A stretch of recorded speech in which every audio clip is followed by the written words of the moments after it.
Capitalism or socialism? Perhaps one of the greatest debates of the last century. On one side, the free market. On the other, state control. On one side, individual enterprise. On the other, the idea of equality. So which one won? Interestingly, history gives us a very different answer. Because capitalism never worked exactly the way the textbooks promised, and neither did socialism. Both systems produced remarkable successes. Both systems produced devastating crises, and eventually, most countries in the world arrived at the same conclusion. Pure capitalism didn't work. Pure socialism didn't work either. That is why most modern economies are actually a blend of the two. But how did we get here? And what lessons remain from a struggle that lasted more than a century? That is exactly what we are going to explore in this video. Welcome to the financial memory, where money, power, and history collide, and nothing is ever as simple as it looks. The story begins with the Industrial Revolution. In the late 18th century, new machines began to appear across Britain. Factories expanded, production accelerated, and for the first time in human history, ordinary people could build significant wealth through investment, trade, and business ownership. This new system would eventually become known as capitalism. The results were extraordinary. Production exploded. New technologies emerged. And humanity began growing wealthier at a pace never seen before. But there was a problem. That wealth was not distributed equally. While factory owners became richer and richer, millions of workers labored long hours under harsh conditions. There was child labor, there was poverty, and there was growing anger. It was in this environment that socialism was born. Thinkers such as Karl Marx and Friedrich Engels argued that the system itself was fundamentally unfair. In their view, the problem was not individual people. The problem was the structure of the system. Factories belonged to a small number of owners. Yet millions of workers were not receiving a fair share of the value they created. So they proposed a different idea.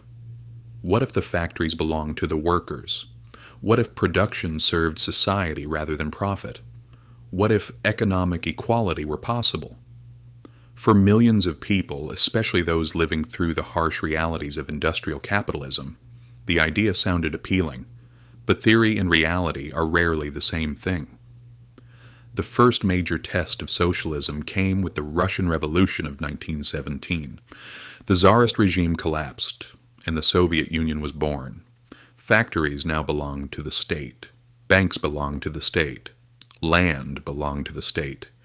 The economy would no longer be guided by markets. It would be directed by central planners. On paper, it seemed logical, but over time, serious problems began to emerge.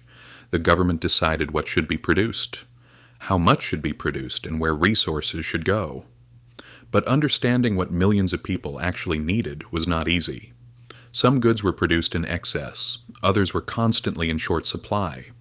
Without competition, innovation slowed, efficiency declined, and eventually long lines became a normal part of daily life in the Soviet Union.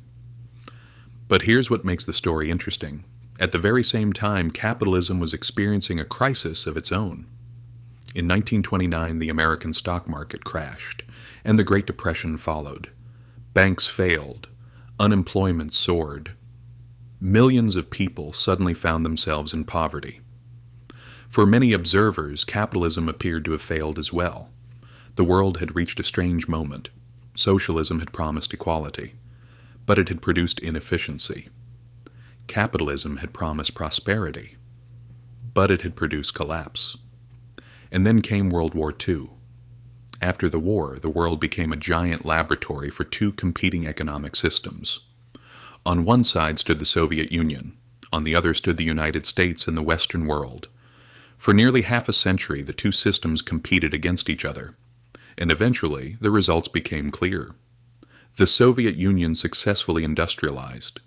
It built a powerful military, and it became a global superpower. But its economic system gradually slowed down. Innovation became harder. Productivity weakened, and living standards began falling behind those of the West. By the time the Berlin Wall fell in 1989, the picture was becoming impossible to ignore. The Soviet system was not collapsing because it had lost a war. It was collapsing because its economy could no longer keep up. And shortly afterward, the Soviet Union itself disappeared.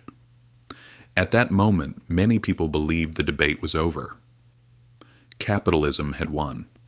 But the story was far from finished. But capitalism's victory lap did not last very long. Because even though the Soviet Union had collapsed, the fundamental problems of economics had not disappeared. The 1990s ushered in a new era. Globalization accelerated. Corporations grew larger.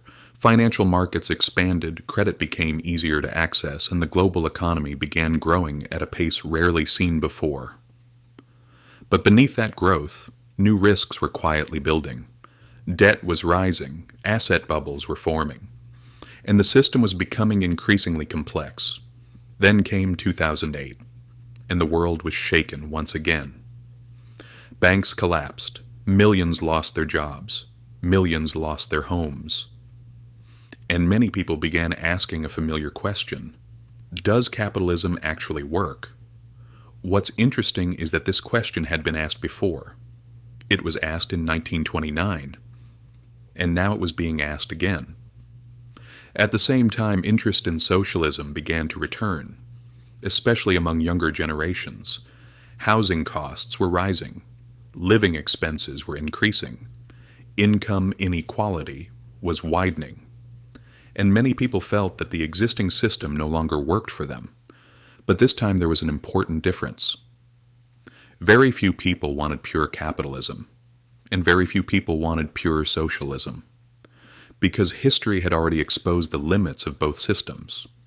You can see this clearly when you look at the modern world. Take Scandinavia, for example. Many people describe these countries as socialist. But the reality is more complicated. They have private businesses, they have free markets, they encourage entrepreneurship, but they also have high taxes, strong social safety nets, and extensive public services.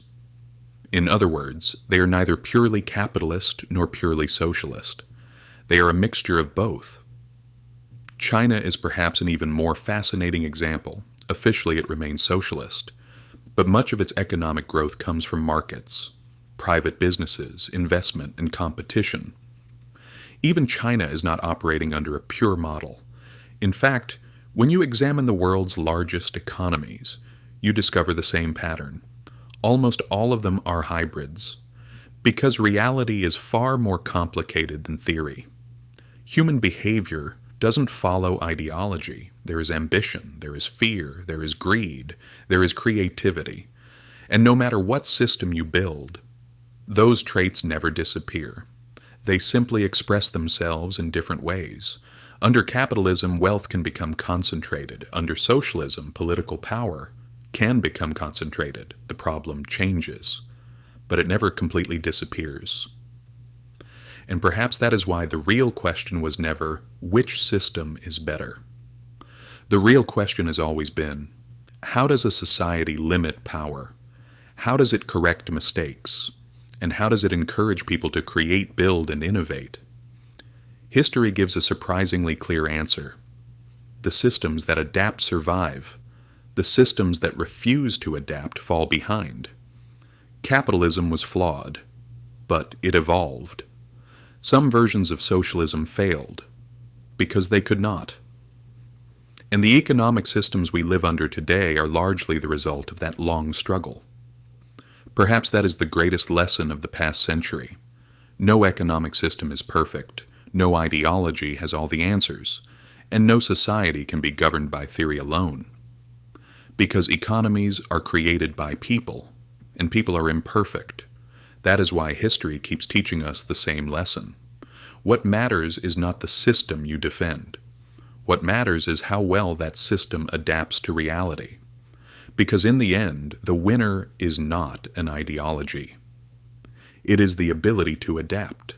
And perhaps that is the most important legacy left behind by the century-long battle between capitalism and socialism. History never chose a single system. History rewarded whatever prevented collapse, and power, as it always has, continues to change hands. If this video gave you a new perspective, don't forget to subscribe, because here at the Financial Memory we'll continue exploring the stories where money, power, and history collide. And sometimes we'll discover that the best way to understand the future is to understand the past.